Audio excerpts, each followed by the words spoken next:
Hi everyone, well it's maths time again, and this week we are looking at numbers, and today we're looking at something called rounding.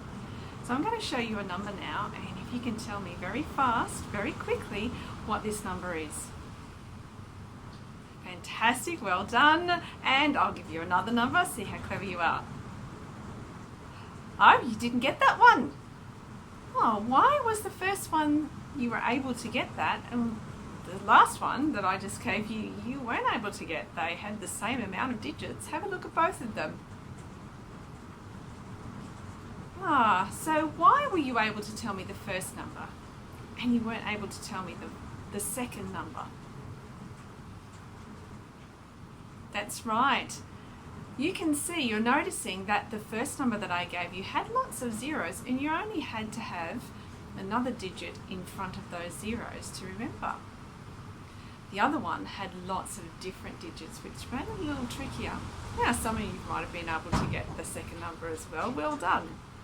Now, I'm going to give you some numbers to add together.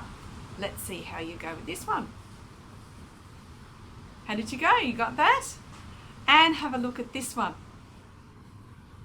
Oh dear, you found that a little bit trickier, did you? So what is happening here? So knowing that we can remember zeros a lot quicker, as we discovered last time, zeros are very special. So they do help us remember, and they do hold the place in a number. So knowing that zeros are quite special, we do know that if we can round a number roughly to a number close to it that has a zero in it, then it makes life a lot easier. So you're going to start learning how to round. Now, there are some rules about rounding that we will discover, and we can discuss now about why we actually need to round. When is it a good idea to round numbers, and perhaps when it's not? Can you think of when it might be a really good idea to have some numbers that are rounded so that it makes our jobs faster and quicker and maybe easier?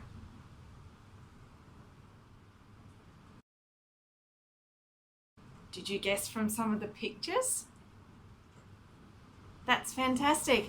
Now I'm going to show you some pictures of when it's really not a good idea to round your numbers. Did you get that? Oh dear, it is never a good idea to round your medicines. And what about this picture? What do you think this picture means?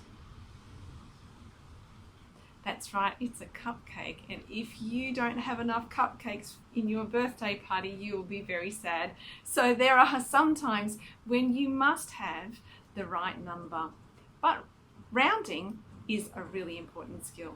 So let's explore that now. So you'll be given a worksheet that has two of these 99's charts, and what I'd like you to do with them is to be able to colour half of your square, and the other square I'd like you to also colour half, but do it in a different way. So maybe one half is green and the other half is orange, and maybe it might be your left and right. And then the other one, maybe your top would be green and the bottom would be orange. Now have a go. I know we haven't explored too much about fractions yet, but you should have a rough idea about how much is half. So have a think, have a colour, and do them both differently, but both of them must show halves. And then tell us what you observe, what you notice about the numbers that are in those halves. So everybody, one of your 99's chart might look something like this. So on the left hand side, mine is all green. On the right hand side, it's all orange. Now I've also at the end of my row put the number that comes next, much like when we make our hundreds chart. But what do you notice? That's right, we have 2. Doesn't mean that we've always got 2 10s or 2 20s when we count. That's just to help us remember what comes next and where the closest tens number is. So if you have your books and you've done your hundreds chart, let's see if you can find one that you've done in half where the 2 rectangles, the 2 halves, stand side by side vertically like this. Okay. Once you've done that and you've glued it into your book, if you can put down the numbers at the end of each row that come next. So 9, then comes 10. That's right. What comes after 19? 20. That's right. And if you forget, it's on the next row. So these are our numbers that come at the end of our row. Now when we round, there are some special rules. There are certain numbers that round up and there are certain numbers that round down. So when we're looking here, can you notice any patterns? Can you see anything? When I have a look at my number 5 here, can you look at all the numbers underneath and tell me if there's a pattern underneath? You've done the hundreds chart before, so you know they all end in the digit 5. That's right. So the units number or the ones number is still 5. So if your number ends in 5, it will be rounded up to the next number in that row. So let's have a go at seeing what that means. So if my number is 5, what is the number that's closest to it? Is it 0 at the end or is it 10? Remember, we are looking for a number that has a 0 in it. Because what do we know? We know that counting and adding or subtracting, doing any calculations with 0 numbers makes things much faster and much easier. That's right. So we are looking for the number at the beginning or the end of the row that is the closest. So when we look at the number 5 here, it is going to go up to the number 10. What other numbers can you see that are also orange in that row? Everybody?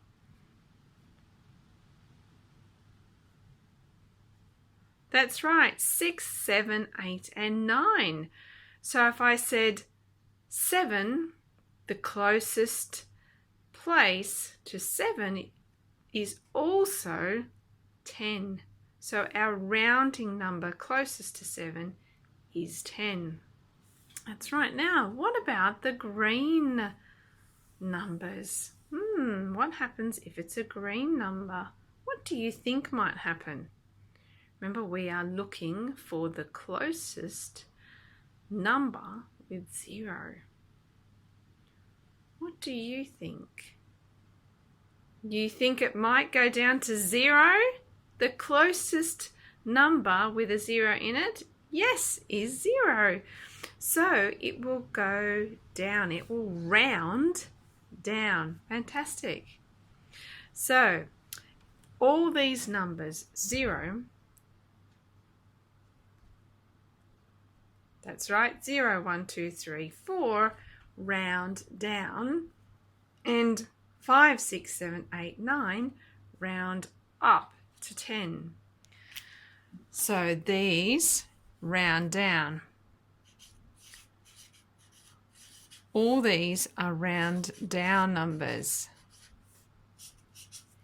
And all these numbers, what do? They round up. Fantastic. Right, well, let's see if you can make sure that you've got this pasted into your book and that you've got the next numbers down here, and we're going to make something. Now, with the knowledge that you've got about rounding, I would like you to do a little activity now using a roller coaster. So thinking about a roller coaster taking you down one side or up the other side. You round up from 5, 6, 7, 8, 9, and the roller coaster goes backwards. 4, 3, 2, 1, 0. So we're going down one side or down the other, depending on which side that we're on. So you'll be able to have one of these roller coaster mounds, and you'll also have a strip of numbers that you'll cut out each one. You'll have round down and round up, and you'll also have a place in your roller coaster to draw yourself in. Well, I hope you have lots of fun cutting out and putting your numbers in, and I hope that helps you remember the rules about rounding. Until next time.